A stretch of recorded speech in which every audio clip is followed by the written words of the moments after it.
Apa? Gak ada. Sekarang kedua, soal jaring. Gini Bor, yang melaporkan adalah institusi, tapi sebagai subjektif, sekali lagi, saya mewakili Tirta Mandira Hudi. Tidak mewakili institusi. Saya mewakili Tirta. Saya gak setuju jaring itu ditahan. Karena dia udah minta maaf. Dulu, itu keputusan polisi. Polda Bali menjemput, oke, saya patuh hukum. Saya tidak akan intervensi hukum, karena itu ranah polisi. Sekarang, di statement, Jering sudah janji tidak mengulangi kesalahan. Jering sudah berjanji tidak akan mengulangi kata-kata kacung, kocak, kacung. Ketiga, Jering akan melanjutkan edukasinya mengenai jangan tergelam dan takutan, naikin ekonomi Bali dan bagi makanan. Dia bahkan sudah berjanji siap hapus akun Instagram. Sudahlah. Ketika seseorang sudah berniat minta maaf, ya wes lah. Ikhlasin bos. Karena faktanya pun pemimpin daerah kalian itu gak pakai masker juga. Dan malah ngajarin obat COVID itu arak Bali. Di zaman dulu, Jering melakukan kesalahan ngatapin kata kacung. ID Bali melaporkan. Dan ID Bali juga tidak ikut campur lagi intervensi. Tapi berikutnya di sidang, Jering mengakui udah salah. Udah minta maaf. Sudah kok ada buktinya di WA saya udah minta maaf, udah salah. Ya kan? Kenapa saya bilang sosok ini penting? Karena ketika Jering itu keluar dari bui, dia bisa membuat semangat orang Bali itu naik lagi. Dan dia pun sudah berjanji loh, tidak akan mengulang. Ya wes lah.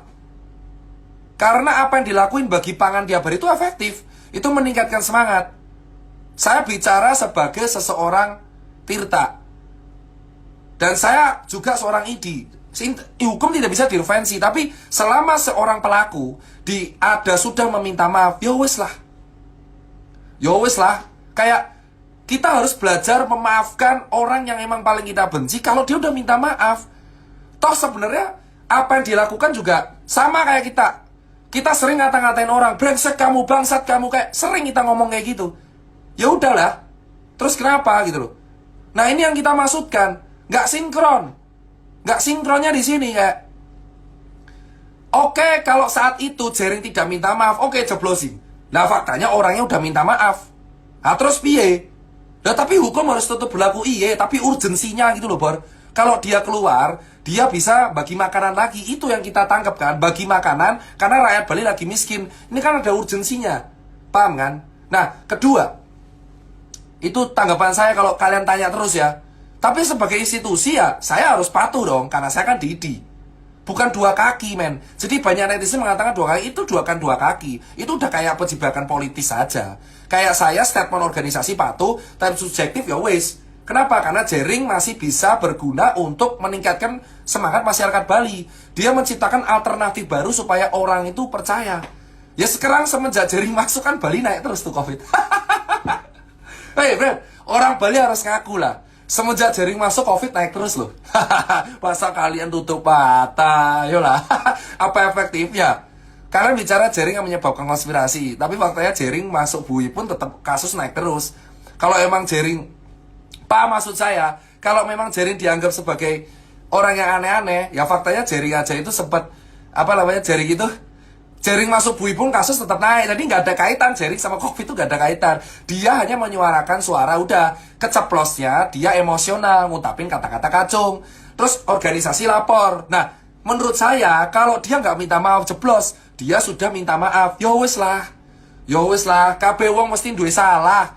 Dia tidak membunuh, tidak korup. Wes rampung kemawon lo bro. Paham ra bro? Ya urgensine lo. Gaya pilkada barang. Terus kayak negara kita ini suka hire influencer. Saya bukan influencer bayaran pemerintah. Sekali lagi, follower saya tuh di bulan Desember sudah 600.000 karena UMKM. Sekarang saya tanya, kenapa kita lebih suka membayar influencer untuk mencitrakan negara kita baik-baik saja padahal sebenarnya tidak? Itu fakta di lapangan. Menyedihkan bro. Ketika saya diundang di BNPB tanggal 14 Maret, ada 20 influencer yang diundang.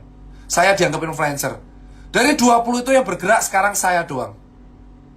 Kemana yang lain?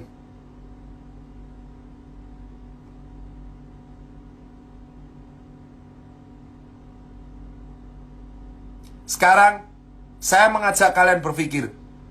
Pada tanggal 14 Maret, saya diundang sebagai influencer 20 di BNPB. Padahal saya bukan influencer. Saya seorang pada waktu itu dokter dan pengusaha yang hobi sharing di UMKM. Per Januari, follower saya 600 ribu.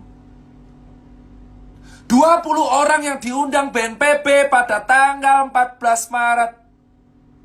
Kemana sekarang? Kenapa negara kita, saya mau tanya sama yang membuat kebijakan ini loh.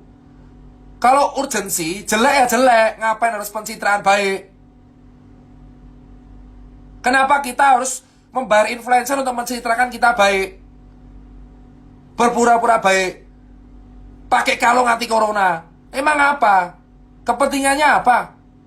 Kenapa nggak kalian mengangkat dokter, mengangkat nakes, mengangkat PKL yang berjuang? Kayak Malaysia, ditiru. Itu orang PKL yang berjuang diangkat, masukin koran. Orang-orang susah di daerah Priuk diangkat. Sosoknya angkat. UMKM yang bisa berjaya angkat. Yang buat masker kain diangkat. Yang suruh edukasi influencer katanya mempengaruhi pola masyarakat. Bro, asal kalian semua tahu, semua influencer itu pakai masker di depan kamera. Terus negara membayar mereka. Gimana ceritanya? Katanya untuk edukasi. Urgensinya mana? Ayo kita nggak usah bohong, nggak usah munafik. Semua orang yang terkenal tuh pakai masker kalau di depan kamera doang. Kalau realita ya kayak rakyat jelata biasa. Kalau di depan kamera doang pakai masker. Wong saya kayak gitu juga kok. Ayo ngaku lah. Ngapain sih pencitraan terus? Sekarang saya tanya urgensinya apa? Itu fakta yang saya temukan 7 bulan di lapangan. Ayo Tirta carilah influencer lokal. Piye dong? Ayolah Tirta cari influencer lokal. Ayolah Tirta cari influencer lokal. Jadi saya disuruh nyari influencer lokal. Saya sudah bilang saya dokter bukan influencer. Selalu ditulis dokter influencer. Apaan sih dokter influencer? Dokter influencer itu dokter Raisa, dokter Sawira, dokter Andika, dokter Vito. Nah, itu dokter influencer. Nah, saya tukang ceplos-ceplos. Selalu tulis saya dokter influencer. Apaan sih? Saya dari dulu 2014 suaranya UMKM sama kesehatan ceplos-ceplos. Tapi negara kita suka membayar. Dan itu pusat sama daerah suka banget influencer lokal. Piye sih?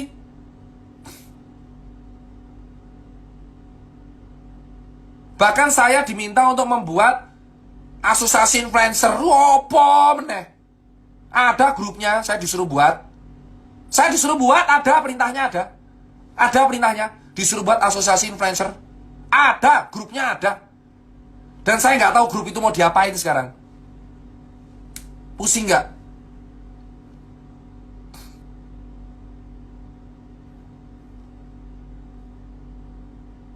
Oh ya, saya mau tanya.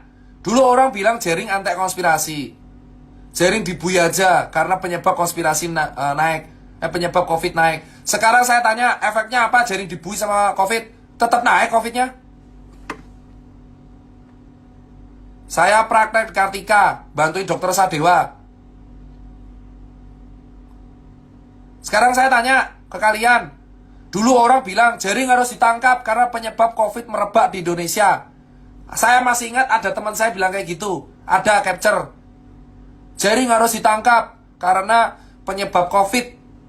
Nah, sekarang jaring ditangkap COVID tetap naik. Malah di Bali meroket. Tapi ye, lucu gak? Apa hubungannya jaring sama COVID? Kagak ada. Kalau jaring gak minta maaf, dia layak di penjara. Lah faktanya jaring minta maaf. Jadi menurut saya udah, orang itu perkara lisan, selesai lah. Kalau kita hanya memperhatikan tutur kata, sampai kapan negara ini mau merdeka, bos? Orang kita masih perhatikan tutur kata. Tutur kata, tutur kata, tutur kata, tutur kata, tutur kata. Selama tutur kata salah, minta maaf, selesai. Karena setiap orang pernah membuat kesalahan. Logika aja cek di Bali, COVID naik tuh, jaring di penjara. Lalu apa kaitannya jaring sama COVID? Gak ada. Lucu kan? Malah nggak ada yang bagi pangan. Udah itu doang. Dia minta maaf. Ada buktinya dia minta maaf di WA saya. Di depan di Bali dia minta maaf. Lawyer pun minta maaf. Di medsos dia minta maaf. Terus ya wes lah. Jerry udah minta maaf, udah selesai bagiku. Apa kaitannya karo COVID? Renek. Tetep buka kasusnya. Karena kesalahannya COVID itu bukan pada Jering, tapi pada kesalahan kebijakan. Paham?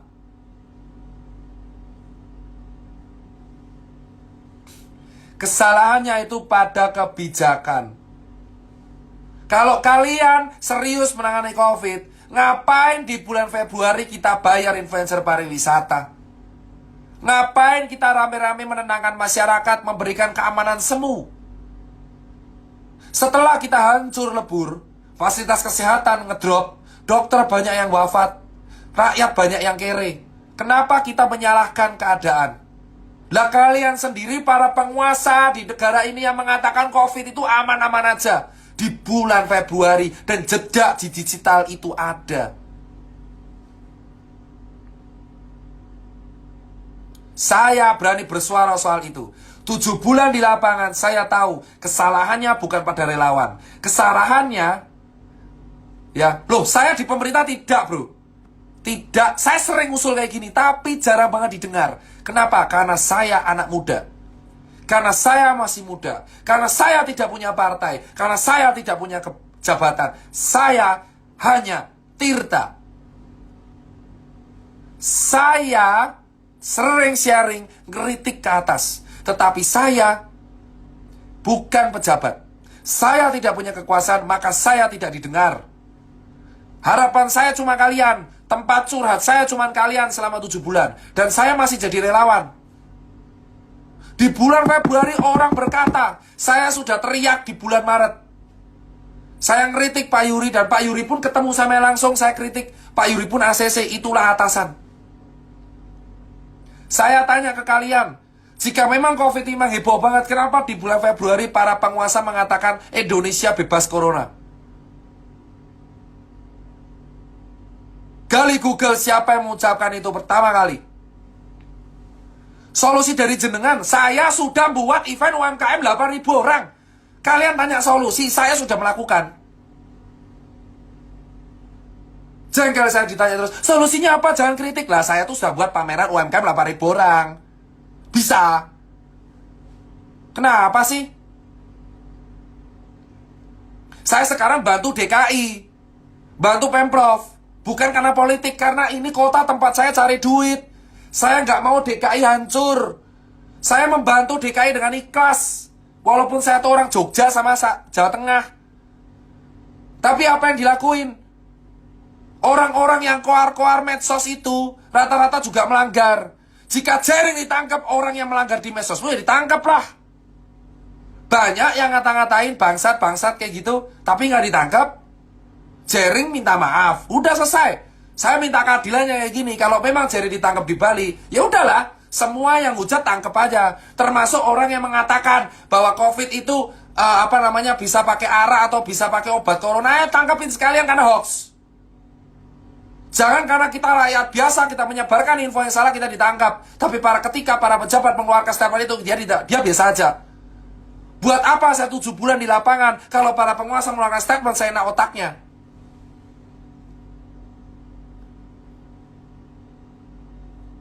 Kalian rata-rata ayo lihat. Di bulan Februari siapa yang bilang Indonesia bebas corona? Sekarang orang-orang nyala-nyalain. Ayo, flashback, berani bersuara, Bor.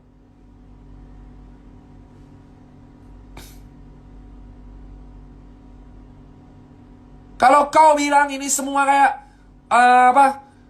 salah rakyat, saya nggak terima ini salah rakyat. Saya selalu bilang, dari April saya berkata, ini bukan salah rakyat. Di TV One, tadi jam 7, saya sudah bilang, ini bukan salah rakyat. Ini salah para pembuat kebijakan yang dari bulan Februari meremehkan virus ini.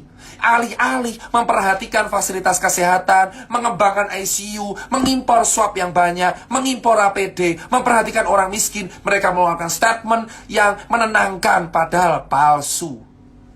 Kenapa hanya rakyat jelata yang ditangkap karena menyebarkan hoax? Tapi kenapa ketika pejabat menyebarkan hoax itu biasa aja? Tanyakan itu pada diri kalian sendiri. Berapa banyak pejabat kita menyebarkan info yang salah tapi biasa aja, hanya ditegur. Sementara ketika rakyat jelata menyebarkan info hoax, itu dipenjara, bos.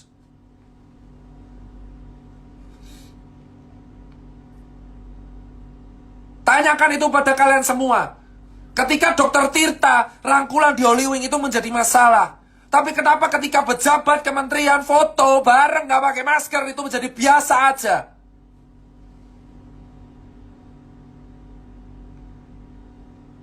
Saya sering melihat toko-toko foto. Kau kira wartawannya apa? Tetap gak jaga jarak. Kenapa ketika rakyat jelata yang mengeluarkan info salah bukan ditegur tapi ditangkap? Tapi kenapa ketika penguasa mengeluarkan info salah gak pernah ada sanksi apapun?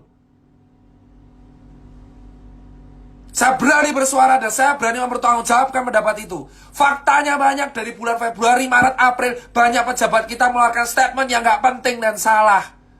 Tapi kenapa ketika kita rakyat jelata yang di lapangan mengeluarkan statement yang salah kita ditangkap, bos? Salahnya apa? Kita sama-sama manusia, sama-sama bayar pajak, sama-sama tinggal di negara Indonesia. Negara ini adalah negara demokrasi, dari, oleh, dan untuk rakyat, bos. Contoh rakyat ditangkap banyak yang soal hoax. Sekarang gini, Kementerian Pertanian klaim kalung anti corona. Sekarang Pak Hadi klaim obat COVID. Bedanya apa? Sementara saya diminta untuk edukasi Pak Hadi dan Anji doang. Sekarang saya tanya ke kalian masing-masing.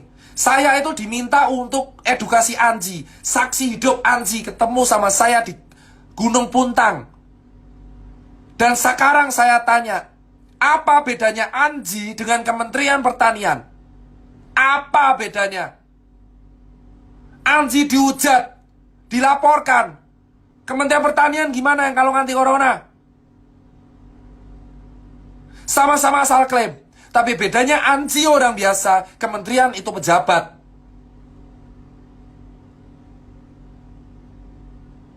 Saya bicara fakta, bos. Saya sudah share berita di media, di Instagram kemarin. Kalung anti corona sama obat COVID yang diklaim sama Anji dan Pak Hadi itu sama prosesnya, asal klaim. Tapi kita hanya menghujat Anji. Tapi orang tidak berani memproses Kementerian Pertanian. Ya kan? Itu fakta di lapangan. Dan kau suruh relawan edukasi di lapangan. Sementara pejabatnya buat statement serampangan, bos. Pak Mahfud NB pada mengatakan sebuah meme, COVID itu layaknya istri. Ini gimana maksudnya, Pak? Kalian cek meme-meme banyak. COVID itu layaknya istri itu gimana maksudnya? Walaupun diklarifikasi, tapi itu gimana maksudnya? Berdampingan tuh gimana maksudnya? Gimana kita berdampingan orang kere kok? Boro-boro memikirin masker. Saya itu edukasi, Pak, di Wonokromo. Saya ketemu orang miskin beneran. Saya tanya, Pak, Bapak becak kok gak pakai masker? Dia jawab pakai bahasa Jawa, Mas Tirta, boro-boro saya pakai masker, cari makan aja susah. Lah buat apa saya teraman dari COVID kalau saya besok mati kelaparan? Jawab. Silakan penguasa jawab. Pertanyaan dari rakyat. Buat apa saya pakai masker kalau saya besok gak bisa makan? Ujung-ujungnya mati juga. Kalau berujung pada mati juga, kenapa Anda melarang saya juga untuk cari duit?